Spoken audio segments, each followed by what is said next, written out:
Thank you for coming back to We the People News. Please subscribe, leave your thumbs up, and please leave your comments.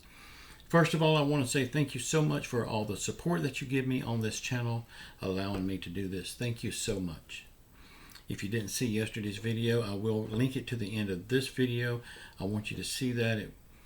There's a lot of good stuff in it, and it would help me out if you watch it. Thank you so much.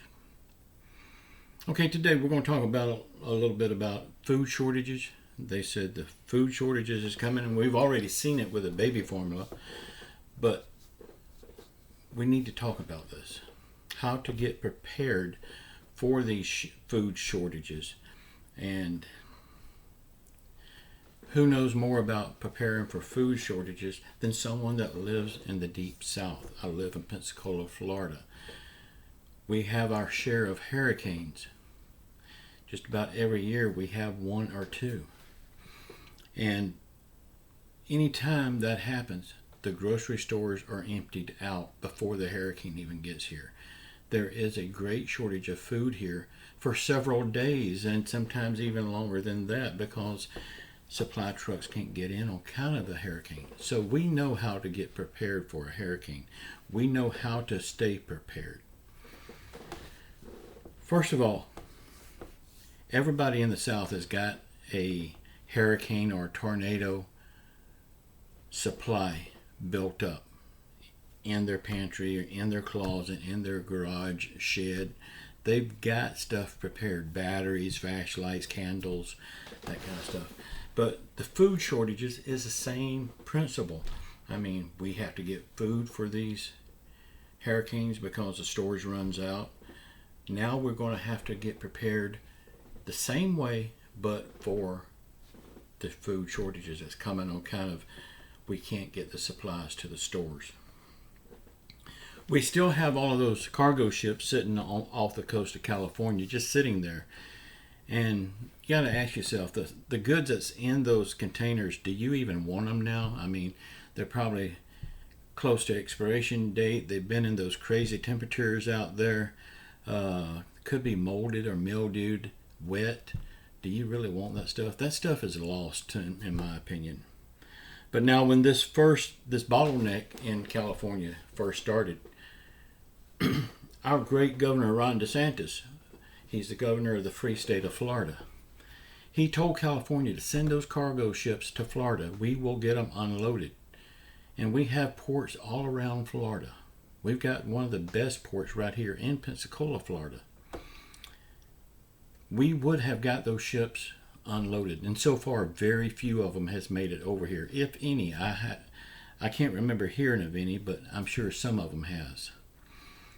But still, we have all of those ships just sitting out there in the water, letting all that food go to waste, letting all the textiles get mold or mildewed on them, and we're doing nothing. We have to take care of our own family. They're telling you, don't hoard, don't hoard. Well, anytime they tell you not to hoard, that's the time you need to hoard. Yeah, look out for your neighbor. Leave some for them. If you've got an elderly neighbor next to you across the street or something, take care of them. Buy enough to take care of them just in case they need it. You don't even have to tell them. Just have it on hand. Have a stockpile for yourself and your family, and then have a stockpile that you're going to give to someone that needs it. What I do, canned goods, they last a long time. The only time that you really have to worry about a can, of course they got an expiration date on them, but if the can starts to swell, throw it away. If it starts to rust, throw it away. If it starts to leak, throw it away.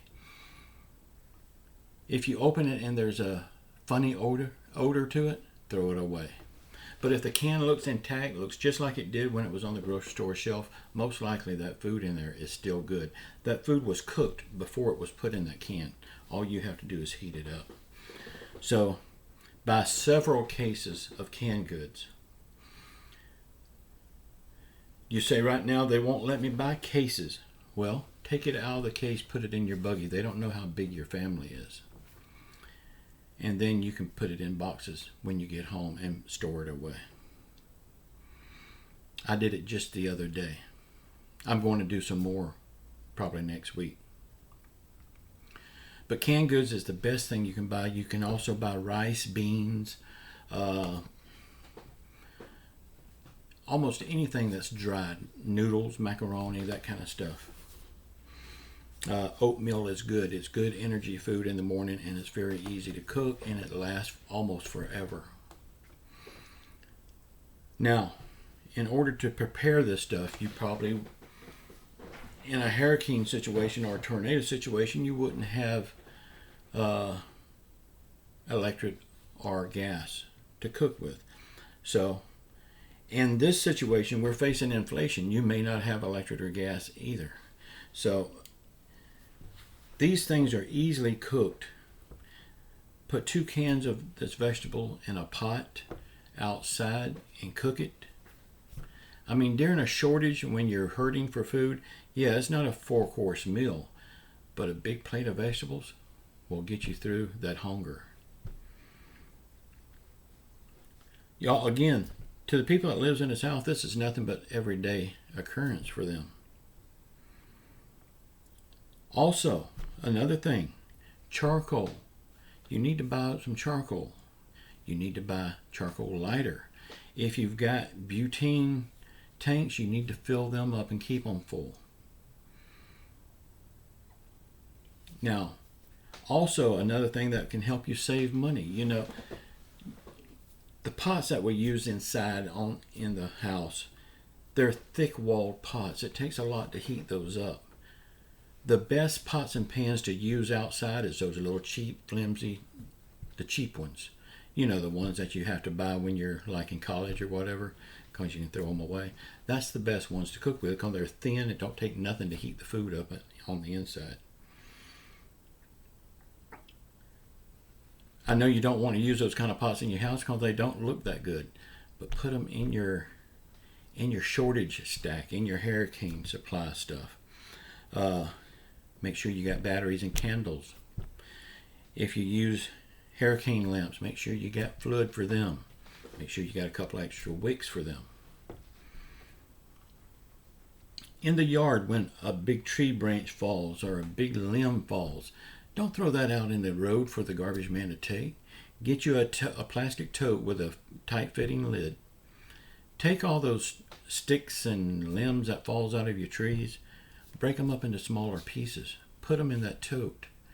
If you're just going to do something like build a fire to boil some water to make some coffee or heat up a can of vegetables real quick, those sticks can save you a lot of money because they would be perfect for doing that, because you need a quick, fast fire that's not going to last for long. I mean, you light up a big tub of charcoal, it's going to burn for a few hours. You don't need that. You just need some sticks to make a little fire. Y'all, we can get through any shortage, any disaster, if we just think in advance and prepare. And again, when they say don't hoard, that's the time to hoard. I'm sorry, but this is taking care of your family, taking care of your wife, your kids, your parents, your elderly neighbor. This is taking care of your loved ones.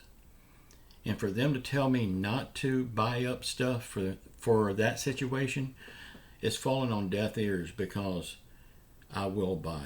Just like with the shortage that we have on the baby formula. They said don't hoard, only buy what you need when you can find it. I'm sorry. If I have a baby and I know this shortage is here, I know this shortage is coming, I'm going to buy every can I can buy. And no, I will not resell it like some lowlifes are doing. I will use it for my own baby or for my loved ones' babies. And again, take care of your neighbor. That's what neighbors are for. You take care of each other. Build a relationship with them. Most people, they don't even know their next door neighbor's name. And I'm guilty of that too. I don't know anybody that lives here. That's going to change. Y'all, I say it every time I make a video, and I'm going to say it again. I don't care how much they demonetize my channel for saying it. Keep your faith in Jesus Christ. He will get us through this. Say a prayer for everyone around the world. Say a prayer for our country. Say a prayer for those people in Washington that's not doing much right now. Say a prayer for anyone around the world that's hurting through COVID, financial hardship, or any other hardship. Just know I love you all, and just do what you have to do for your family. Don't worry about what they tell you not to do. I love you all. Until tomorrow. Ciao.